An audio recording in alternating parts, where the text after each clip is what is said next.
गोर लगै छी अपने सबके मिथिला संस्कार पर स्वागत करै छी। एकटा पाबनि के गीत दै छी से सुनू।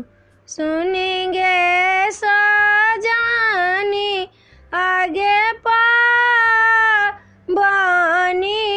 आए लतोहार।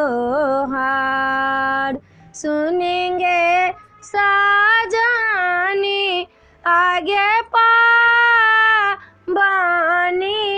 आए लतोहार। कौने रंग पातिला कौने रंग दीप। सुनेंगे सजानी आगे कौने रंग बिसा हरे तोहार।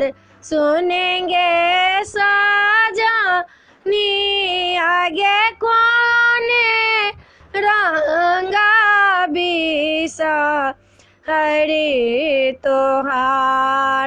लाल रंग पातिला लाल रंग दीप।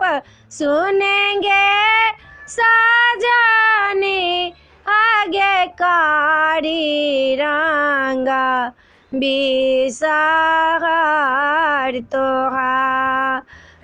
सुनेंगे सजानी आगे कारी रंग बिसा हरे तोहार। सुनेंगे सजानी बिसा हरि पूजा हम करबगे सजानी हम करबगे सजानी आगे मांगी लेबा जुग आहिबा। सुनेंगे सजानी आगे मांगी लेबा जुग आहिबा। सिंदूर छिलकिए मंगिया पड़ल गे सजानी मंगिया पड़ल गे सजानी आगे सदा ही रहबा आही बात। सुनेंगे सजानी आगे सदा रहबा आही बात।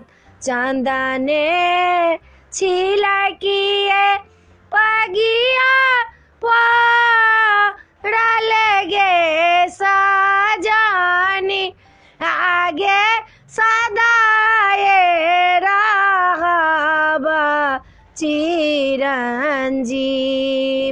सुनेंगे सजानी आगे सदा रहबा चिरंजीव। वीडियो में अच्छा ला अपने सबकी पाबन के गीत निक लागत तो चैनल के सब्सक्राइब करो नहीं बिसरबे। जरूर सब्सक्राइब करबे, लाइक करबे, कहबे जरूर। जय मिथिला, जय माता जी।